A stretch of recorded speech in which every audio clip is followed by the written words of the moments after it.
Hello everyone, welcome to my YouTube channel. I am Sunil. तो आज हम पढ़े हैं डीएसएसबी टीजीटीएसएसटी सब्जेक्ट में। टॉपिक होगा इकोनॉमिक्स से और टॉपिक का नेम है नई आर्थिक नीति, न्यू इकोनॉमिक पॉलिसी 1991। तो स्टूडेंट्स, आप सबको पता है कि जो 1991 की पॉलिसी है ये बहुत ही ज़्यादा इम्पोर्टेंट है और यहाँ से क्वेश्चन बनता ही बनता है। तो जो 1991 की पॉलिसी थी वो 24 जुलाई 1991 को लाई गई थी और ये लॉन्च करी थी किसके द्वारा?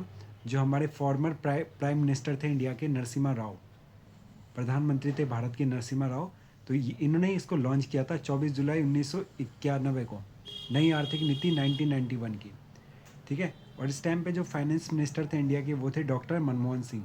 Doctor Manmohan Singh finance minister थे और एलपीजी मॉडल पर ये बेस थी। लिबरलाइजेशन, एल का मतलब होता है लिबरलाइजेशन, हिंदी में कहते हैं उदारीकरण। पी का मतलब होता है प्राइवेटाइजेशन, ठीक है, निजीकरण जिसको कहते हैं हिंदी में। और जी का मतलब होता है ग्लोबलाइजेशन, वैश्वीकरण। तो एलपीजी मॉडल पे ये बेस थी। ठीक है। लिबरलाइजेशन, उदारीकरण, प्राइवेटाइजेशन, निजीकरण, ग्लोबलाइजेशन, वैश्वीकरण। और नई आर्थिक नीति के क्या कारण थे? एक तो उस टाइम पे जो खाड़ी देशों के बीच युद्ध चल रहा था, जो अरब कंट्री है तेल को लेके, 1990 से 1991 के बीच में भुगतान संतुलन का संकट आ गया था इंडिया में। ठीक है। जो भुगतान का संकट संतुलन था, जो बैलेंस था पेमेंट का, उसका क्या क्राइसिस आ गया था इंडिया में, जिसकी वजह से इंडिया में हमारे जो आयात थे वो ज़्यादा थे, इंपोर्ट ज़्यादा हो रहा था और एक्सपोर्ट कम हो रहा था। तो ये भी एक बड़ा कारण था। जब हमारे इंडिया में कोई किसी चीज़ का इंपोर्ट ज़्यादा होगा और एक्सपोर्ट कम होगा हमारे इंडिया से, तो इसकी वजह से जो हमारी करेंसी की वैल्यू है वो घट जाती है। ठीक है। तो ये बात हमें ध्यान रखना है। और इसके अलावा विदेशी मुद्रा की कमी हो गई थी हमारे पास। जो विदेशी मुद्रा होती है, फॉरेन एक्सचेंज होता है हमारे पास, ठीक है, फॉरेन, ठीक है, करेंसी होती है, उसकी हमारे पास बहुत ही ज़्यादा कमी हो गई थी। और इंटरनेशनल मॉनेटरी फंड का भी दबाव था, अंतर्राष्ट्रीय मुद्रा कोष का, ये भी एक रीज़न था। उच्च राजकोषीय घाटा, ठीक है, तो जो हमारे इंडिया में उच्च राजकोषीय घाटा है ये भी ज़्यादा हो गया था उस टाइम पे। राजकोषीय घाटा क्या होता है कि जो हमारे एक्सपेंसेस होते हैं वो ज़्यादा होते हैं और जो हमारी प्राप्तियाँ होती है, रेवेन्यू होता है, वो कम होता है। तो इसी को हम राजकोषीय घाटा कहते हैं। जो सरकार की आय है वो कम है लेकिन जो उसके खर्चे हैं वो क्या हैं, ज़्यादा हैं। भारी महंगाई थी, तो इस समय क्रय शक्ति कम हो जाती है। और जब हम देखते हैं कि इंडिया इस टाइम पे बहुत ही ज़्यादा महंगाई बढ़ गई थी, ठीक है, जिसकी वजह से जो हमारी क्रय क्रय शक्ति है, ठीक है, किसी चीज़ को, सामान को परचेज़ करने की जो पावर है वो क्या हो जाती है, कम हो जाती है ऐसी स्थिति में। ठीक है। जो मुद्रा होती है, करेंसी होती है, उसकी वैल्यू घट जाती है, मुद्रा की आपूर्ति बढ़ जाती है, मार्केट में जो मुद्रा की आपूर्ति है वो बढ़ जाती है। ठीक है। तो इसीलिए नई आर्थिक नीति को लाया गया था। और उदारीकरण देखिए, सबसे पहले उदारीकरण देखेंगे कि क्या होता है।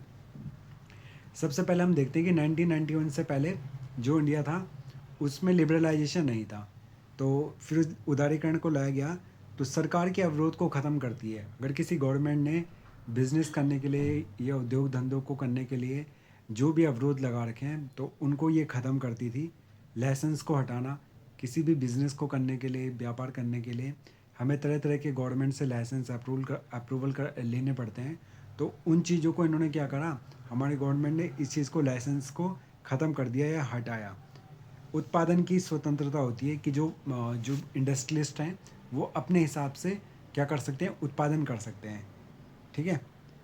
अगला है लाइसेंस हटाना। लाइसेंस हटाना देख सकते हैं हम 1991 में 18 उद्योगों को, 18 इंडस्ट्री को छोड़कर बाकी सभी में लाइसेंस हटा दिया जाता था। ठीक है, हटा दिया गया।